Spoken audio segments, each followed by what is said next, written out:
Hello, my name is Todd Federman. I teach economics at the Feliciano School of Business at Montclair State University. Well, everybody's talking about DOGE and Elon Musk and budget cutting, and I'd like to talk for a few minutes about what's going on and is there a real possibility for something known as a DOGE dividend?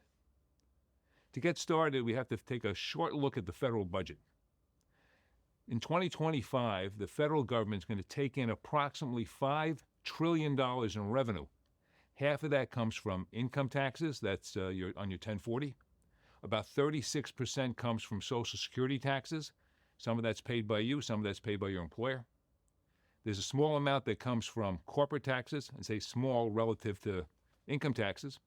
And then there's an even tinier slice that comes from tariffs, and that may be changing because that's all in the news, but that's for a separate podcast. So the government this year is going to take in approximately $5 trillion. Where's the money go? Well, unfortunately, we take in 5, but this year we're going to spend about 7. Out of that 7 trillion that we're spending, approximately 5 trillion of it is mandatory or required. That money goes to Social Security, and it goes to Medicare, also goes to Medicaid, and to pay interest on the debt. Those 4 items alone push in the ballpark of $5 trillion, and it's basically untouchable.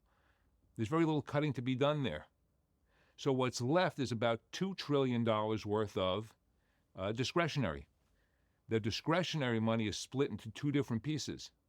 Congress sets a budget every year for themselves, for all the 3-letter agencies, the FDA, the CIA, the NSA, the Supreme Court budget, the congressional budget. And then there's another trillion roughly that goes to defense, which might be subject to cutting, but probably not because that's fairly protected money.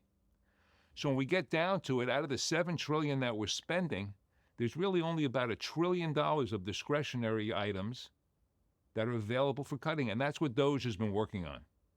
Since they got started 6 weeks ago, they claim they've cut a little over $100 to $150 billion. Now you have to have a big question mark in your mind because when you talk about government budgeting, when the CBO, the Congressional Budget Office, when they talk about budgets, they talk about a 10-year period.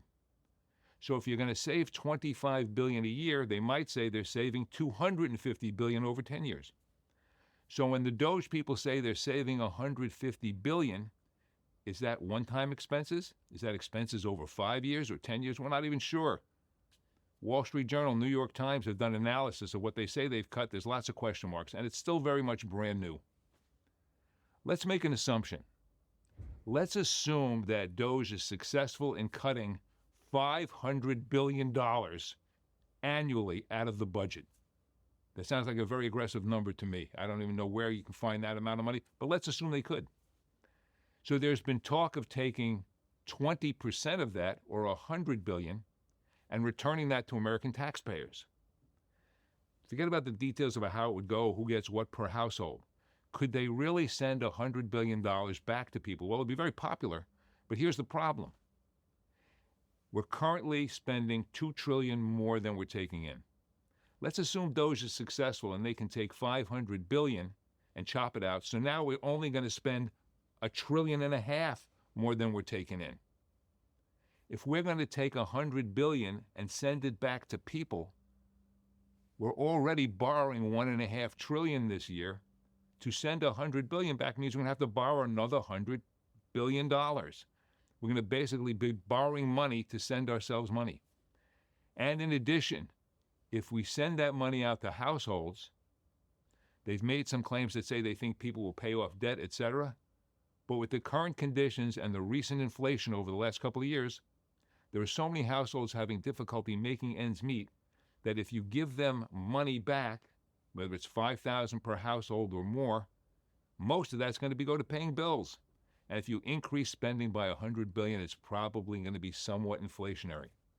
So I'm a little bit skeptical of the numbers. It's too soon to tell. Even if they're successful in chopping out $500 billion of expenses, whether you're laying people off or you're eliminating contracts, the concept to me of sending a check back to people basically is going to require borrowing money to give money to people. And I don't understand how that would work. Anyway, that's my little recap over here, what's going on with DOGE right now. There's a lot more to discuss. Maybe next time we'll go back over tariffs as we discuss what's going to go on in the next couple of weeks. This is Todd Federman from Montclair State University, the Feliciano School of Business.